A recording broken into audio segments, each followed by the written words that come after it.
আজ আমি আমার নিজের লেখা একটি কবিতা পাঠ করতে চলেছি। আমি জানি না কীরকম লাগবে বা কীরকম হয়েছে, তো ভালো খারাপ যেরকমই লেগে থাকুক না কেন তোমরা জানিও।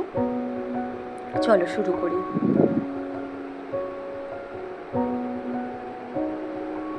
কবিতার নাম ভালোবাসার সান্নিধ্যে।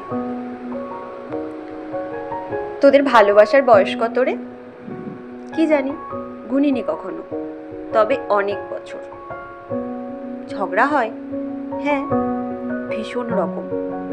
মনে হয়নি কখনো ছেড়ে চলে যায়? না, কখনো না।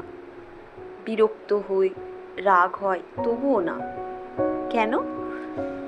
যাদের ভালোবাসায় ঝগড়া নেই সেখানে ভালোবাসাও নেই। দূর।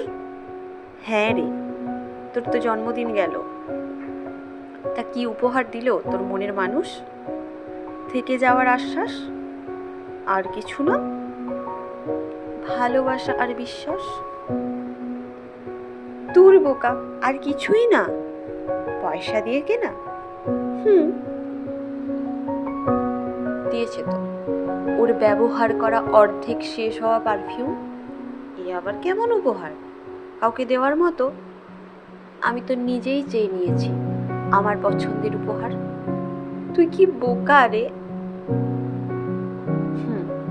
তা হই, তবে ওর সাথে সাক্ষাতের প্রথম দিনের গায়ের গন্ধটা আমার নাকে আজও লেগে।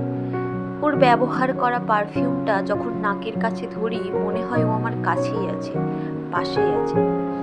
সব থেকে দামি উপহার তো ওই আমার কাছে, তাই তো ওকেই কাছে রাখতে চেয়েছি। এমন অদ্ভুত উপহারের আবদার করেছি।